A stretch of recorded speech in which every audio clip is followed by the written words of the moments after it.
કેશોદના લોકોના હિત માટે લડવાના મુદ્દે અમારા ઉપર બીજેપીના પ્રેશરથી પોલીસ દ્વારા એક ખોટી એફઆઈઆર કરવામાં આવેલ હતી। આ ફરિયાદના પગલે અમે ગઈકાલે વાજતે ગાજતે સામે ચાલીને પોલીસ સ્ટેશને અમારી ધરપકડ કરવા ગયેલ, પરંતુ પોલીસ દ્વારા અમારી ધરપકડ કરેલ નથી અને એટલા માટે ચોક્કસથી એવું કહી શકાય કે આ ફરિયાદ અમારા ઉપર ભાજપના કહેવાથી ખોટી રીતે કરવામાં આવેલ હતી। પરંતુ આ જે ખોટી ફરિયાદ કરવામાં આવી છે એ ફરિયાદના વિરોધમાં અમે નક્કી કર્યું છે, અમારી કેશોદ આમ આદમી પાર્ટીની ટીમે નક્કી કર્યું છે કે અમે આવનારી 6 તારીખથી લઈ અને 14 તારીખ સુધી, એટલે કે સતત 9 દિવસ સુધી એક ન્યાય યાત્રા કાઢીશું। કેશોદની અંદર એક ન્યાય યાત્રા કાઢીશું અને આ ન્યાય યાત્રા મારફત અમે લોકોની વચ્ચે જઈશું,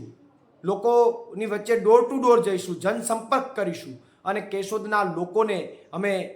પૂછીશું કે અમારા ઉપર જે આ લોકોના હિત માટે લડવા મુદ્દે જે આ ભાજપવાળાએ ફરિયાદ કરી છે એ યોગ્ય છે કે અયોગ્ય છે। અમે કેશોદની જનતા પાસેથી ન્યાય માગીશું, અમારે ભાજપવાળાના ન્યાયની જરૂર નથી અને એટલા માટે આવનારી 6 તારીખથી અમે કેશોદમાં એક ન્યાય યાત્રા કરવા જઈ રહ્યા છે। આ ન્યાય યાત્રા મારફત અમે ડોર ટુ ડોર કેશોદ શહેરના તમામ લોકોની વચ્ચે જઈશું, એમને અમારી ઉપર જે આ ફરિયાદ થઈ એ બાબતે લોકો પાસેથી ન્યાય માગીશું, સાથે સાથે નગરપાલિકામાં થયેલા ભ્રષ્ટાચારો લોકો પાસેથી અમે માહિતી મેળવીશું।